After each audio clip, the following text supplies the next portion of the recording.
પ્રાપ્ત વિગતો મુજબ ફરિયાદીના પિતાને ઠગો દ્વારા ઓનલાઈન ગોલ્ડ માઇન ટ્રેડિંગમાં સારો એવો નફો થશે તેવી લુભામણી વાતો કરવામાં આવી.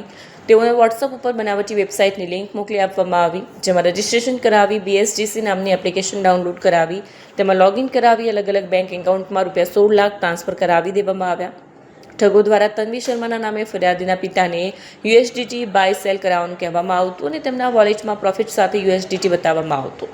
જ્યારે તેમણે રકમ ઉપાડવાની વાત કરી ત્યારે આરોપીએ વિવિધ ચાર્જના નામે વધુ રકમની માંગણી કરી પૈસા ઉપાડી ન લેવા દેતા છેતરપિંડી આચરી. આ બનાવ અંગે સુરત સાયબર પોલીસ સ્ટેશનમાં ગુનો નોંધવામાં આવ્યો. સાયબર ગુનાઓની તપાસ માટે નાયબ પોલીસ કમિશનર વિશાખા જૈને પોલીસ ટીમને જરૂરી સૂચના આપી.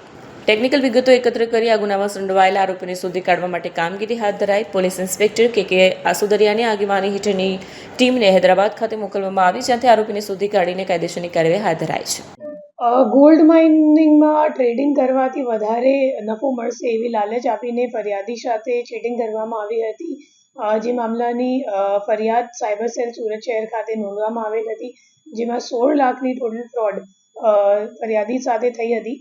એ કેસમાં પછી જે 15 લાખ રૂપિયા જે અકાઉન્ટમાં ગયો હતો, તો એ અકાઉન્ટનો જે અકાઉન્ટ હોલ્ડર છે એ એકચ્યુઅલી કરંટ અકાઉન્ટ છે અને કરંટ અકાઉન્ટ જેના નામ ઉપર છે, તો એમની ધરપકડ કરવા માટે આપણી ટીમ હૈદરાબાદ ખાતે ગઈ હતી અને હૈદરાબાદથી આરોપીને ઝડપી પાડીને અહીંયા લઈને આવેલા છે અમે. અને જે અકાઉન્ટ છે એને જોતાં ખબર પડી કે આ કમ્પ્લેન્ટ સિવાય હજી 5 કમ્પ્લેન્ટ છે આખા ઇન્ડિયામાં જે એમાં નોંધવામાં આવી છે, જેમાં ટોટલ 3 કરોડનું ફ્રોડ સામે આવ્યું છે.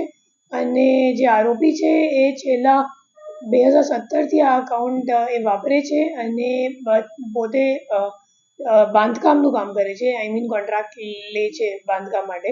અને અત્યારે એમને કામ મળતું નહોતું, તો ત્યારે ફાઇનાન્શિયલ સર્વિસીસ અને ક્રાઇમમાં લાગી ગયો હતો. અને હવે આ દિશામાં તપાસ ચાલુ છે કે આરોપી જેને કરંટ અકાઉન્ટ આપ્યું હતું ટ્રાન્ઝેક્શન કરવા માટે, તો એ માણસને પકડવા માટે અત્યારે અમારી તપાસ ચાલુ છે.